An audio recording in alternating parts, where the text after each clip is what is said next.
Oscar's going to the doctor today. He got a break in his windshield here. Plus it's time for a tune-up.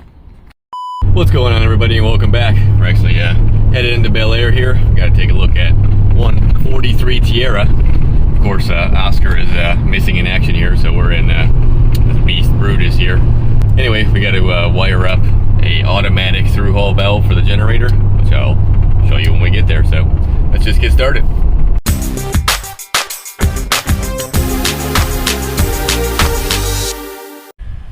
Well, here she is. I'll make my way down to her here. This one's got 3 425s. With the new ones, you can get with twin 600s now. I like Yamaha though. I like the new Mercuries, are cool. Definitely done a good job with those 600s. They are quiet when they're running in the water. Well, let me pull my rope over here and jump on, and we'll get her opened up. Take a look what we got. Alright, let's run down in the cabin real quick. I like these boats, they're big and wide. Plenty of power. It's basically an entertainment boat. You got everything you need at the dash, lots of seating. Pretty much a prep station. You can do anything right here you want. It's got sink, all that good stuff. We have a generator, which we're going to work on here. This boat was actually in one of my videos, probably a year ago maybe. The middle table right there had warped. We had to peel it off to get it, put a new one on it. Fun stuff. Let's get down in the cabin here though. Let's make sure our batteries are at least on. Our house battery's on. We can leave that alone for now. Yeah, look at this thing. Very pretty. All the modern wood and the modern stitching. I always liked what Tiara did with this. This thing even has a little second bedroom down here. This is one thing that I like about these. They find the hidden room in the boat to make stuff.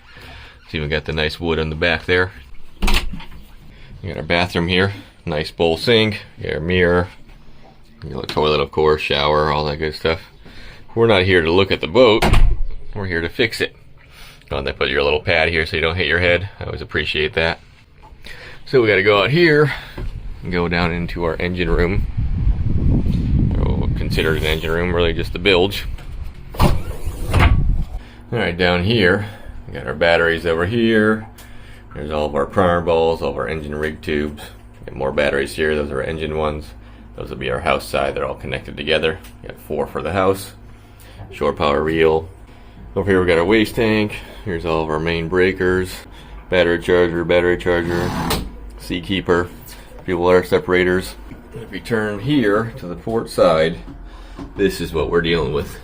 So this is an automatic on and off valve for our through hole right here, which is for our generator pickup. It's right here. It used to have one that was right on top of this, and it would actually move this handle, but they don't work very well. They've had problems with them, so they updated it to this new style one here, which is not wired correctly. I guess it's not working. So I'm not sure who did this, but I'm going to cut this out. We'll take a look at our relay here so we can figure out why it's not working. So let me get some tools. We'll cut this out and see what we find. Alright, so I pulled this all apart just because I wanted to see what this relay looked like here. And it is a 5-wire. So basically we should have an open close, power, ground, and our switching mechanism right here. Looking at our valve, this wire goes to our valve right here. I'm not sure exactly which one. We'll have to figure this out, but it looks like they've already connected brown and brown together here. So this must be open and closed to our valve, and our ground to our valve. You gotta have a ground, so this might be power, and then open and close. So I would think we should have to hook up the green and red in between here, the two. And then we should have probably power and ground and our signal here. Looking at this, there's also this set of wires here. We have power and ground with a Deutsch connector. And over here, we have brown and yellow and red and yellow. So we're going to see if either one of these has power or ground. So that's where we probably want to get it from. And then this one will also be probably part of that. They got brown and black here, which I'm guessing is part of these here. Yellow and black are the same thing really. Both grounds. Yellow is just international, So I'm gonna get a meter out. We'll check and see if we got power ground here, what we got here, so we know where to start.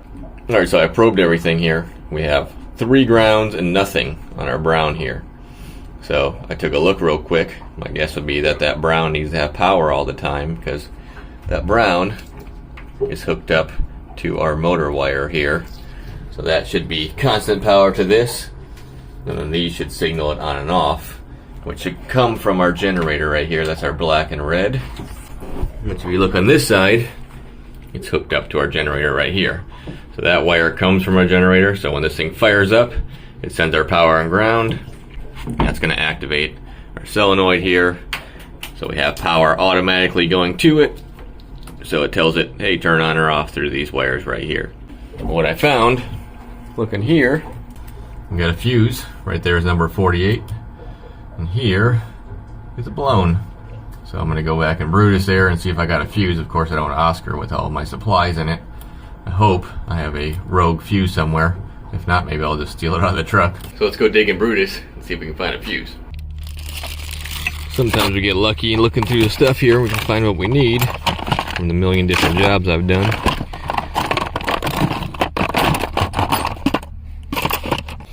Ain't gonna have anything in this one. This is all drill bits and special tools. Nothing, we got a scat tuner. Of course you need that. Fuses in our cup holder, some change. Well, good news, it's lunchtime. Jim's gonna bring us a fuse. So what I'm gonna do is go wire it all up so we can plug that fuse in. We'll see if it works. All right, I've got to heat shrink this still, but I wanna not waste my time until we know it works. So we have, this is our constant power. We have a power and ground coming from our generator. That was what was on the other side right there.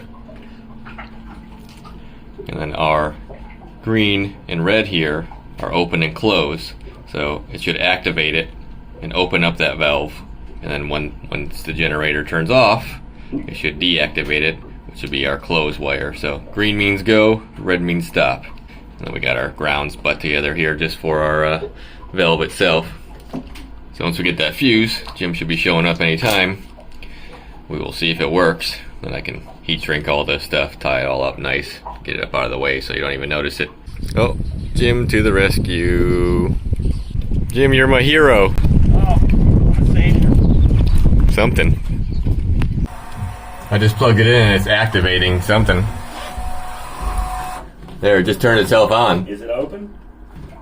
How do we know if it's open with it on the top of it or something? Yeah, there's a dial. Dial says off. Okay, so there's a dial that says off because so it shut itself off, okay? Yeah, it just Don't let it hit this on button. we shut itself off, so that's working. Now it should turn on when you fire it up. She's opening now.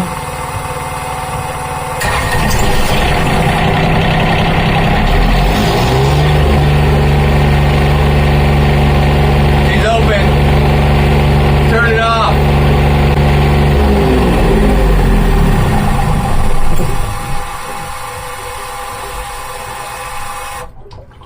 Now she's off. Closed? Yep, she's closed. Well, that's good news. It was working. So what I've done is we've got our wiring tied up here. It's nice and tight. And our wiring here comes down. Heat shrink everything. I just wrapped electrical tape around this so nothing could touch this wiring. Because obviously our ends still could be exposed a little bit just because that's the way solenoids are. So that's tied up. Wiring's good. We're gonna go turn it on one more time just to make sure that we're pumping water and it's doing what it's supposed to. Venture downstairs here, our generator controls.